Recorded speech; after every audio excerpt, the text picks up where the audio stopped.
Ravens flock, the flock rundown is the place to be. My man Ryan has been a lifelong Ravens fan since he was born.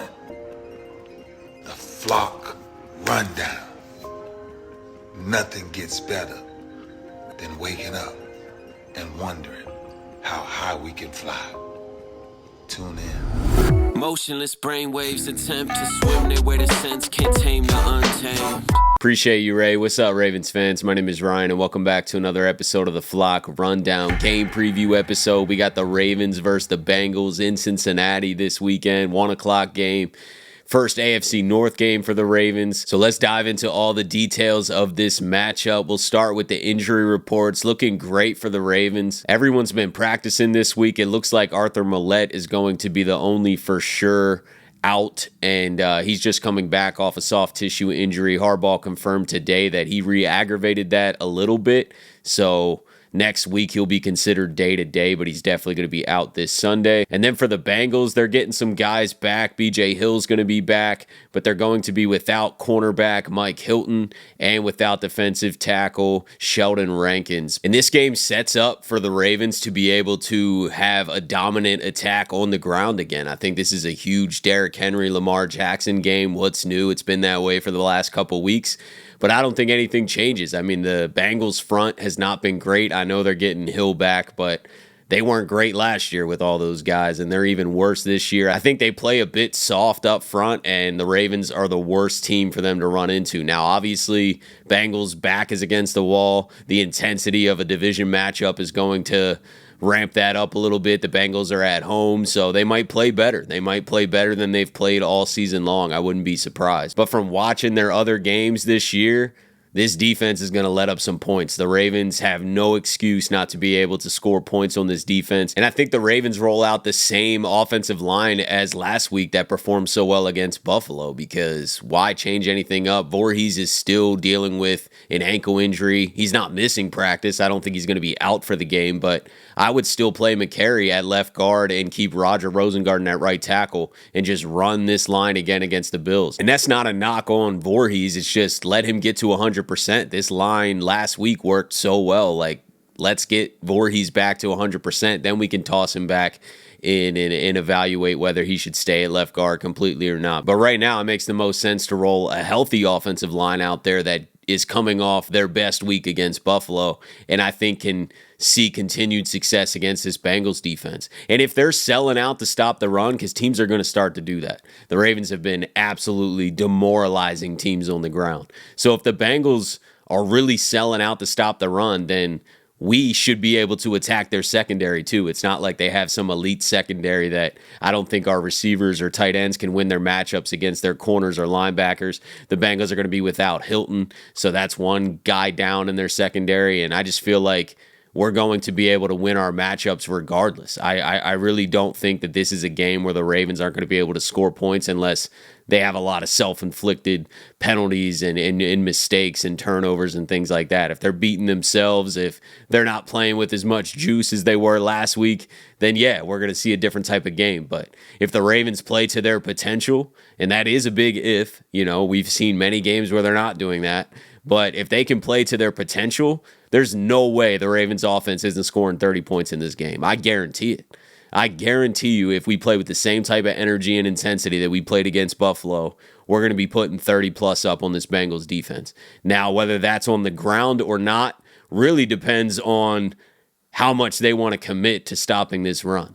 Because if you're really stacking the box and completely selling out, then we won't run as much. We're going to attack whatever you give us. And I wouldn't mind seeing the Ravens push the ball a bit downfield. We haven't seen a ton of that, and I think it's nice to sprinkle that in, for one, to keep the defense on their toes, also to practice it. We talked about that in the last episode, that the Ravens are probably going to be a bit rusty when they have to pass a lot because they're not doing it a ton. And by passing, I mean pushing the ball downfield. I don't mean short passes to running backs. We've been doing that. But the receivers and tight ends are not involved in these last few weeks in the passing game. And I think if the Bengals really sell out, we're going to have a lot of opportunity for those guys to get involved and to step up and to get this passing game going a lot more. But If we see continued success on the ground and the Bengals cannot stop Derrick Henry at all, then we're going to see the same formula that we saw against Dallas, Buffalo, and now Cincinnati, because this is another weak front like Dallas that I think we can attack. I think the game plan needs to be early the same game plan. We need to commit to the run, commit to pounding Henry, get Patrick Ricard out there often, and let's run it down their throats, man. I definitely think that that's the formula. Everything else will play off of that.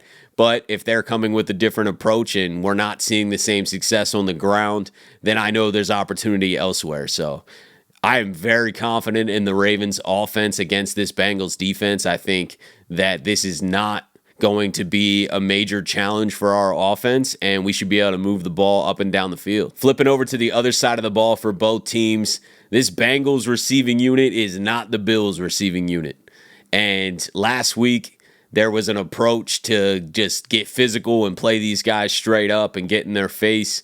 And I'm not saying that we shouldn't do that. We definitely should keep that physicality, aggressiveness for sure. But I am worried that Chase and Higgins will get the best of Stevens and Humphrey occasionally. I mean, they're going to make their plays. It's not Keon Coleman and Shakir. We're having a different matchup this week, at least from the secondary standpoint. The Ravens secondary has a much tougher matchup this week against Joe Burrow, Chase, and Higgins. There's no doubt about it. Even their third wide receiver, Andre, I don't even know how to pronounce his last name, Iosivas. Sorry, man. Even their third wide receiver has been stepping up. He didn't do a lot last week, but he's been involved, kind of taking on that Tyler Boyd role. So I think that the Bengals pass game is a big threat and is the main concern for our defense. There's no doubt about it. I wouldn't be surprised if Chase and Higgins have a good game. If I had to pick one, I could see Higgins having the best game. We've shown in the past that we can slow Chase down and take him out of the game plan a little bit, and then Higgins usually goes off on us. We usually can't stop both. You know, that'd be amazing if we could shut him down and just blow this team out, but I don't really think that's going to happen. What helps is the Ravens are dominant at shutting down the run, and the Bengals really don't have a strong run game right now. I'm not very fearful of Zach Moss or Chase Brown. I think Chase Brown actually looks a lot better. He's averaging more yards per carry.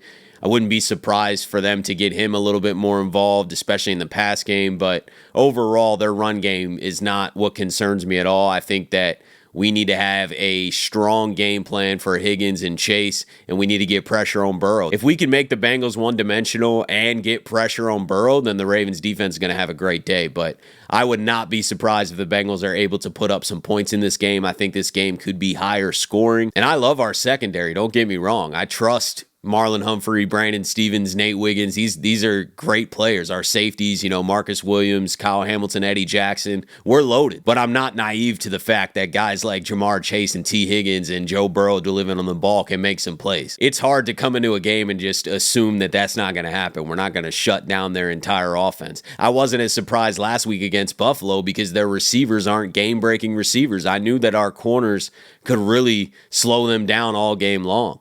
But Chase and Higgins are going to get loose once or twice and make a play. But we got to get pressure on Burrow. I think that will get us enough stops, hopefully force a turnover. We haven't seen a ton of turnovers from this defense this year compared to last year. So I'd like to get that ramped back up. I know Nate Wiggins dropped 2 interceptions last week. That would have helped a lot. Kyle Van Noy had the fumble, but we're not making a ton of turnovers. So getting a turnover or two in this game and getting consistent pressure on Burrow, I think allows the Ravens to then get enough stops. And then the Ravens offense is scoring over 30. I mean, the Bengals have let up 24 to the Panthers, 38 to the Commanders, 26 to the Chiefs, and then 16 to the Patriots in week 1, but the Bengals only scored 10.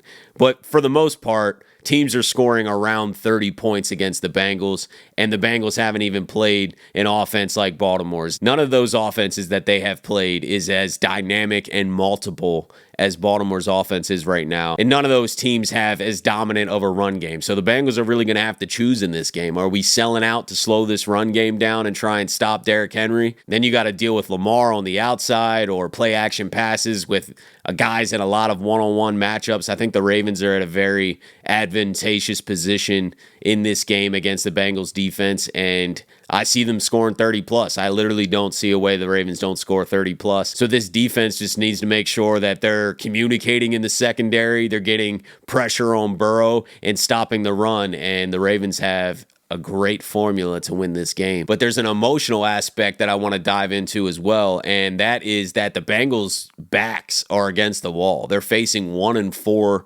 start to the season, and this is more of a must-win desperation type game for the Bengals than it is the Ravens. We saw that with the Ravens a couple weeks ago against the Cowboys. And then last week, prime time in Baltimore, the Ravens clearly were locked in and had something to prove in that game. Is that same feisty, pissed off, focused Ravens team marching into Cincinnati with something to prove? If that's the case and they're showing up like they did against Buffalo, the Bengals are not winning this game. But I think the Bengals are going to play with a lot more passion than they've played throughout the rest of the season. And it's a divisional game, so it's easy for both sides to get up for. It's in Cincinnati. They got the home crowd with them.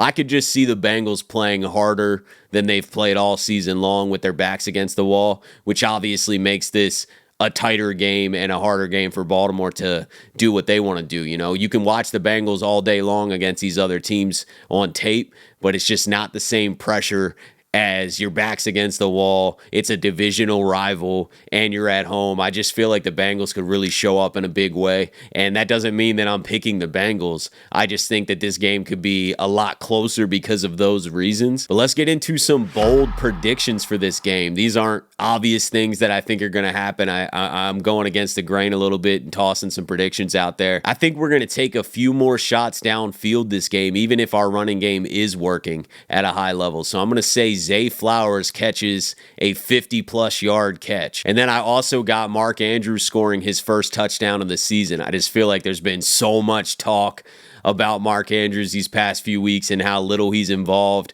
Lamar coming to his defense consistently, Harbaugh coming to his defense. I just feel like they could be in a position in the red zone this game where they get Mark Andrews his first touchdown. And then a little bit more obvious of a bold prediction, but I do have Derrick Henry surpassing 100 rushing yards again and scoring another touchdown again. So those are my bold predictions. Zay Flowers catches a 50-plus yard pass.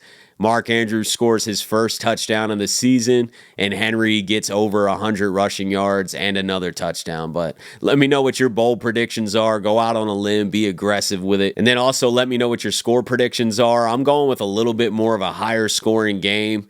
So I'm going Ravens 34, Bengals 27. I think that they are able to put up some points on our secondary, but I think this Ravens offense keeps rolling and attacks a weaker Bengals defense. So I really feel like this is the Ravens game to lose. I mean, they're 2.5-point favorites on the road too, so Vegas also agrees. But it's an AFC North matchup, and the Bengals' backs are against the wall, so that does mean something. I think that they got a lot of fight in this game and give the Ravens a good shot. But let me know what you guys are thinking about this game. Bold predictions, score predictions, whatever you're thinking. I can't wait for this Sunday. First divisional matchup. Let's kick it off right.